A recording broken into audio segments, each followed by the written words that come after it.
ICAR যাক কোৱা হয় Indian council of agricultural research. ইয়াত যিটো টাৰ্ম আছে এগ্ৰিকালচাৰ, ইয়াত এগ্ৰি মানে হৈছে শস্য আৰু কালচাৰ শব্দটো আহিছে কাল্টিভেশ্যনৰ পৰা, যাৰ অৰ্থ হৈছে খেতি কৰা। এতিয়া দুইটাকে যদি তুমি যোগ কৰা তুমি দেখিবা যে শস্যৰ খেতি কৰাকে আচলতে এগ্ৰিকালচাৰ বুলি কোৱা হৈছে। কিন্তু অনলি শস্যৰ খেতি কৰাকে এগ্ৰিকালচাৰ বুলি কোৱা নহয়। যেতিয়া তুমি শস্যৰ খেতি কৰিবা চায়েন্সৰ সহায়ত, যেতিয়া তুমি শস্যৰ খেতি কৰিবা টেকনলজিৰ সহায়ত, যেতিয়া তুমি বিশেষ পদ্ধতিৰ সহায়ত খেতি কৰি উন্নত মানদণ্ডৰ কিছুমান প্ৰজাতি আৰু উদ্ভিদৰ সৃষ্টি কৰিবা, সেই ভাগটোকে কোৱা হৈছে এগ্ৰিকালচাৰ।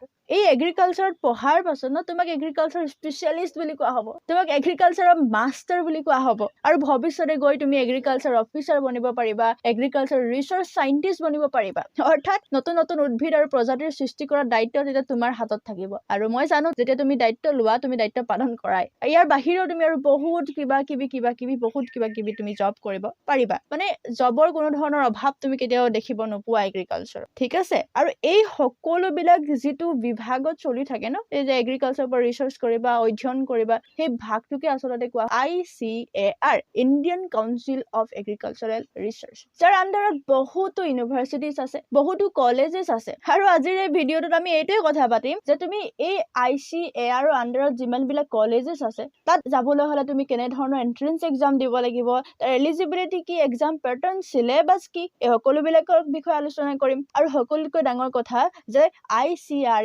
কিনো কোৰ্চ প্ৰভাইড কৰে তাৰ বিষয়েও কথা পাতিম। টপ কলেজৰ বিষয়েও আমি এই ভিডিঅ'টোত বিতংভাৱে কথা পাতিম। গতিকে ভিডিঅ'টোতো বহুত বেছি ইন্টাৰেষ্টিং হবলৈ গৈ আছে, ইয়াততো কোনো ডাউট নাই। গতিকে ভিডিঅ'টো চোৱা আৰু এনজয় কৰা। প্ৰথমতে আমি চাওঁ আহা যে ICAR কি কোৰ্চনো প্ৰভাইড কৰে।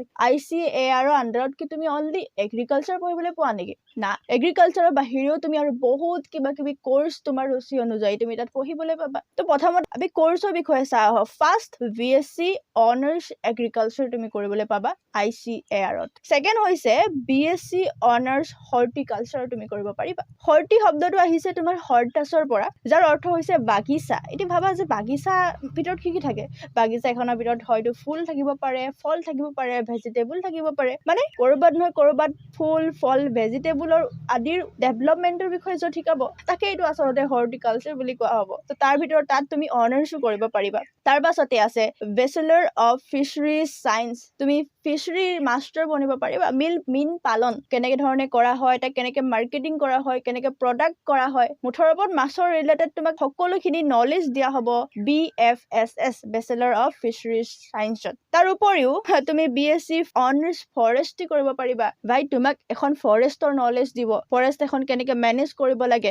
আজিকালি ফৰেষ্ট ধ্বংসৰ দিশত যিহেতু গতি কৰিছে, তো তাক কেনেকে আমি এটা সম্পদ হিচাপে ৰাখি থব পাৰো, এই সকলোবিলাক মেনেজ কৰিবলৈ তোমাক BSc ফৰেষ্ট চায়েন্সত শিকাব। ইয়াৰ বাহিৰেও আৰু বহুতো কোৰ্চ আছে, যেনেকে BSc কমিউনিটি চায়েন্স আছে, ইয়াত হিউমেন ষ্টাডিজৰ বিষয়ে শিকাব, ইয়াত ফেমিলিৰ বিষয়ে শিকাব, টেক্সটাইলৰ বিষয়ে শিকাব। তো চায়েন্সৰ ইউজ কৰি সমাজ এখনক উন্নত মানদণ্ডত লৈ যাবলৈ তোমাক কমিউনিটি চায়েন্সত শিকাব। তাৰ পিছতে আহিলে BSc honours food nutrition and diet. আৰে যেতিয়া তুমি ফুড নিউট্ৰিচনত নিজৰ ডিগ্ৰী ল'বা তাৰ পিছত তুমি ফুড স্পেচিয়েলিষ্ট হবা। তুমি লোকক ক'ব পাৰিবা যে ভাই তুমি এইটো নাখাবা, তুমি বেছি শকত হৈ যাবা, তুমি বেছি ক্ষীণাইছা, তুমি এইটো খোৱা। তো লোকক তুমি মানে গাইড কৰিব পাৰিবা এই যিটো কোৰ্চটো কৰাৰ পাছত। তাৰ পিছত আছে BSc অনাৰ্ছ চেৰিকালচাৰ। চেৰিকালচাৰ মানে হৈছে মুগা পলুৰ খেতি কৰা যিটো ভাগ, সেইটোকে আচলতে ইয়াতে চেৰিকালচাৰ বুলি কোৱা হৈছে। যিহেতু মুগা পলুৰ পৰাই সূতা তৈয়াৰ কৰা হয় আমি জানোৱেই, তো সেইবাবেই আচলতে এই ভাগটো বহুত বেছি গুৰুত্বপূৰ্ণ হৈ পৰে। ভাল অপচন হয় চেৰিকালচাৰ কৰিব পাৰা। তাৰ পাছত আহিলে BTech এগ্ৰিকালচাৰ। ইমানখিনি যিখিনি কোৰ্চ পঢ়িলো সেইবিলাক হৈছে BSc, কিন্তু এইবাৰ আহিছে BTech এগ্ৰিকালচাৰত কি হয়, তোমাৰ যিটো এগ্ৰিকালচাৰ আছিলে তাত তোমাক কেনেকে ৰুব লাগে, কেনেকে কি কৰিব লাগে সেইবিলাকৰ বিষয়ে শিকাব। যিটো BTech এগ্ৰিকালচাৰ তাত তোমাক ৰুবৰ বাবে যিবিলাক টুলছৰ ইউজ কৰা হয়, কাটিবৰ বাবে কি টুলছৰ ইউজ কৰিব লাগে, টুলছ বিলাকৰ বিষয়ে তোমাক শিকাব এগ্ৰিকালচাৰ BTech এগ্ৰিকালচাৰত। তাৰ পিছতে BTech ডেইৰী টেকনলজি। ইয়াত মিল্ক হোৱাৰ পৰা একদম মিল্ক প্ৰডাকশ্যনলৈকে যিমানখিনি হয় চব ডেইৰী টেকনলজি আণ্ডাৰত আহে, আৰু তোমাক মানে মিল্কৰ বিষয়ে, milk processing, milk marketing, milk management, এই সকলোবিলাকৰ জ্ঞান তোমাক ডেইৰী টেকনলজিত দিয়া হ'ব। তাৰপিছত আহিছে বিটেক ফুড টেকনলজি। ফুড টেকনলজিত ইয়াৰ ফুড যেতিয়া তুমি এগ্ৰিকালচাৰত কৰি পিনি ফুড উৎপন্ন কৰিলা, এতিয়া সেই ফুডখিনি হোৱাৰ পৰা তাক প্ৰিজাৰ্ভ কৰি বিকালৈকে যিমানখিনি কাম হয় চব ফুড টেকনলজিৰ আণ্ডাৰত আহিব। আৰু তাৰ পাছত আহিছে বিটেক বায়'টেকনলজি। বায়' মানে বায়'লজিৰ পৰা আহিছে, টেকনলজি মানে টেক। বায়'লজিত আমি কি কৰোঁ যে জীৱিত জীৱৰ অধ্যয়ন আমি কৰোঁ। জীৱৰ লগত টেকনলজিৰ ইউজ কৰি পিনি নতুন কিছুমান জীৱ উদ্ভিদ আদি তৈয়াৰ কৰা যিটো বিভাগ আছে সেইটোকে আচলতে যিটো এগ্ৰিকালচাৰৰ বিভাগ আছে সেই বিভাগটোকে আচলতে বায়'টেকনলজি বুলি কোৱা হয়, যিটো বহুত বেছি ডিমাণ্ডেড হয়। আচলতে মই যিমানখিনি কোৰ্চ ইয়াত ক'লো নহয় সকলোবিলাক ডিমাণ্ডেড কোৰ্চে হয়। এটাও ইয়াত চব ডিমাণ্ডেড কোৰ্চৰ বিষয়ে ক'লো। আৰু ইয়াত এবাৰ যদি তুমি এইখিনি পঢ়া কোৰ্চ কৰা জবৰ কোনো ধৰণৰ মানে তোমাৰ ওচৰত অভাৱ নাথাকে বুলি মই ভাবোঁ। ইয়াৰ পাছত আমি কথা পাতো আহা টপ কলেজেছ। আৰে ICAR আণ্ডাৰত কি টপ কলেজেছ আছে যিবিলাকক আমি এগ্ৰিকালচাৰ বা এগ্ৰিকালচাৰ ৰিলেটেড যিমানখিনি ছাবজেক্ট আছে তাৰ কাৰণে আমি টাৰ্গেট কৰিব পাৰোঁ, সেই কলেজখিনিৰ বিষয়ে আমি অলপ কথা পাতো আহা। তো মই যিখন লিষ্ট কৈছোঁ সেয়া মোৰ মতে মই কোৱা নাই যে এখন টপ সেইখন টপ। ICAR নিজেই যিখন লিষ্ট উলিয়াই দিছে তাৰ মতে মই ৰেংকিং যিখন উলিয়াই দিছে তাৰ মতে মই কৈছোঁ। নম্বৰ 1 যিখন কলেজ আছে সেইখন হৈছে ইণ্ডিয়ান এগ্ৰিকালচাৰ ৰিচাৰ্চ ইনষ্টিটিউট, যিখন আছে নিউ দিল্লীত। এতিয়া শুনা, ইণ্ডিয়ান এগ্ৰিকালচাৰ ৰিচাৰ্চ ইনষ্টিটিউট তিনিখন আছে। এখন আছে নিউ দিল্লীত, এখন আমাৰ গুৱাহাটীত আছে আৰু এখন কৰবা বেলেগত আছে। কিন্তু যিখন নিউ দিল্লী কেম্পাছ হয় সেইটো টপ নম্বৰ 1ত আছে। ছেকেণ্ড হৈছে নেশ্যনেল ডেইৰী ৰিচাৰ্চ ইনষ্টিটিউট, যিখন আছে হাৰিয়ানাত। 3 নম্বৰত আছে পাঞ্জাৱ এগ্ৰিকালচাৰ ইউনিভাৰ্চিটি, যিখন পাঞ্জাৱত আছে, যিখন এখন ষ্টেট ইউনিভাৰ্চিটি হয়। বাৰাণসী হিন্দু ইউনিভাৰ্চিটি যিখন উত্তৰ প্ৰদেশত আছে নম্বৰ 4 নম্বৰত আছে। এতিয়া বাৰাণসী হিন্দু ইউনিভাৰ্চিটি আচলতে এখন এগ্ৰিকালচাৰ ইউনিভাৰ্চিটি নহয় হা, ইয়াত এগ্ৰিকালচাৰ এজ এ ছাবজেক্ট হিচাপে পঢ়োৱা হয় বাই, তথাপিতো ইমানেই ভাল যে ই নম্বৰ 4 পজিশ্যন পাইছে। তাৰপিছত আছে 5 পজিশ্যনত আছে তামিলনাডু এগ্ৰিকালচাৰ ইউনিভাৰ্চিটি, যিখন অবিয়াছলি তামিলনাডুত আছে। ইণ্ডিয়ান ভেটেনেৰী ৰিচাৰ্চ ইনষ্টিটিউট উত্তৰ প্ৰদেশত আছে। Central institute of fisheries education যিখন 7 পজিশ্যনত আছে। GB Pant university of agriculture and technology যিখন উত্তৰ প্ৰদেশত আছে। Sher e Kashmir university of agricultural science and technology of Kashmir, যিখন জম্মু এণ্ড কাশ্মীৰত আছে। And last number 10 Chaudhary Charan Singh Haryana agriculture university, যিখন হাৰিয়ানাত আছে। ইয়াৰ বাহিৰেও ICAR আণ্ডাৰত বহুতো ইউনিভাৰ্চিটিজ আছে, বহুতো কলেজেছ আছে, যাৰ বিষয়ে আমি ইয়াত আলোচনা নকৰোঁ। মই অলৰেডি টপ 10ৰ বিষয়ে মই তোমালোকক কৈ দিলোঁ। কিন্তু এটা কথাটো মই নকলে নহ'ব, এইটোতো ক'বই লাগিব। আমাৰ অসমতো এখন এগ্ৰিকালচাৰ ইউনিভাৰ্চিটি আছে, কি সেইটো সকলোৱে জানা, য়েছ, আছাম এগ্ৰিকালচাৰ ইউনিভাৰ্চিটি। যেতিয়া মই চাইছোঁ ICAR টপ লিষ্টত, তেতিয়া মই দেখিছোঁ যে আছাম এগ্ৰিকালচাৰ ইউনিভাৰ্চিটি যিখন যোৰহাটত অৱস্থিত 19th ৰেংক দিছে ICAR। তো এইখনকতো টাৰ্গেট কৰিবই লাগিব। এইখনকতো তুমি অসমৰ চবচে বেষ্ট ইউনিভাৰ্চিটি যদি মই কওঁ এগ্ৰিকালচাৰ, আছাম এগ্ৰিকালচাৰ ইউনিভাৰ্চিটি, এইখনকতো টাৰ্গেট কৰিবই লাগিব। তো তাৰ কাৰণে আছামৰ এটা নিজস্ব এক্সাম হয়, এন্ট্ৰেন্স এক্সাম হয় অনলি ফৰ আছাম এগ্ৰিকালচাৰ ইউনিভাৰ্চিটিৰ কাৰণে। তুমি সেই এক্সামটো দিব পাৰা। আৰু যদি কেনেবাকে তুমি ICAR যিটো এক্সাম কণ্ডাক্ট কৰাই সেইটো যদি তুমি দিয়া, তেতিয়াহ'লে তুমি অল যিমানখিনি ICAR আণ্ডাৰত যিমানখিনি কলেজেছ আছে চবৰ কাৰণে তুমি এলিজিবল হ'বা। কিন্তু অনলি যদি অসমৰ এগ্ৰিকালচাৰ ইউনিভাৰ্চিটিৰ এক্সামটো দিয়ে তেতিয়াহ'লে তুমি অকল সেই পাৰ্টিকুলাৰ ইউনিভাৰ্চিটি খনৰ কাৰণেহে এলিজিবল হ'বা। তো তুমি দুইটা এক্সাম দিলে মোৰ মতেতো দুইটাই দিব লাগে, তোমাৰ কাৰণে বেছি বেনিফিচিয়েল হ'ব।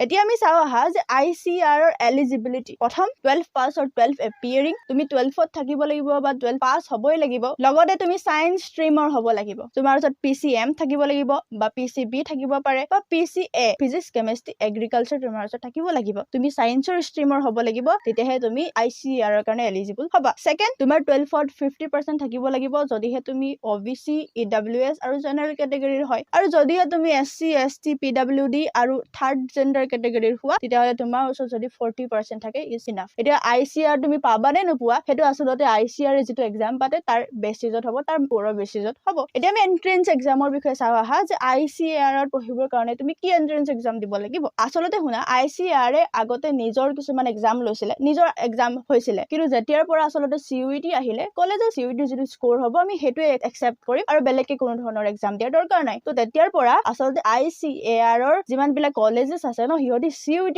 স্ক'ৰ লয়। তো ICAR কাৰণে তুমি CUET এক্সামে দিব লাগিব। এতিয়া CUET এক্সাম কি হয়, মজাছে এটা ভিডিঅ' মই বনাই থৈ দিছোঁ মোৰ ইউটিউব চেনেলতে, তুমি চেক কৰিলে পাবা বা মই সেই ভিডিঅ'টোৰ লিংক আই বাটনত বা ডেছক্ৰিপশ্যনত দি দিম, তো চাব পাৰিবা। ইয়াত মই তথাপিতো অলপকে কৈ দিছোঁ, CUET মানে হৈছে কমন ইউনিভাৰ্চিটি এন্ট্ৰেন্স টেষ্ট, যিবিলাক নেকি ইউনিভাৰ্চিটিৰ এডমিশ্যনৰ কাৰণে লোৱা হয়। তো ইয়াৰ এই যিটো এক্সাম পেটাৰ্ণ ন, সেই এক্সাম পেটাৰ্ণটো হৈছে তোমাক 50টা কুৱেশ্যন দিব, যাৰ ভিতৰত তুমি 40টা কৰিব লাগিব। তোমাক সময় দিব 45 মিনিট, আৰু কিছুমান ছাবজেক্ট যেনেকে মেথ, মেথছ অলপ ক্যালকুলেটিভ হয় ন, তো ইহঁতৰ কাৰণে তোমাক 60 মিনিটছ দিয়া হয়। সিলেবাস 12 যিখিনি সিলেবাস সেইখিনি আহিব, কিন্তু মই এটা বহুত গুৰুত্বপূৰ্ণ কথা মই ইয়াত আলোচনা কৰিম বুলি ভাবিছো। সেয়া হৈছে যেতিয়া তুমি CUET এক্সাম দিবা, CUET সাবজেক্ট কম্বিনেশ্যন ICR ৰ কাৰণে কি সাবজেক্ট লাগিব। প্ৰথম কথা শুনা, একদমেই ইম্পৰ্টেন্ট কথা এটা মনত ৰাখিবা যে 12ত তুমি যি সাবজেক্ট আছে সেই সাবজেক্ট খিনিহে তুমি CUET ল'বা। এনেকুৱা নহয় যে তোমাৰ সাপোজ তোমাৰ 12ত এগ্ৰিকালচাৰ নাই, ঠিক আছে, 12ত তোমাৰ এগ্ৰিকালচাৰ নাই, কিন্তু তুমি ভাই এগ্ৰিকালচাৰ এক্সাম দিছা CUET, এইটো কেতিয়াও একচেপ্টেবল নহয়। যদি তোমাৰ 12ত PCM আছে তো তুমি CUET টো PCM দিব লাগিব। যদি তোমাৰ ওচৰত PCB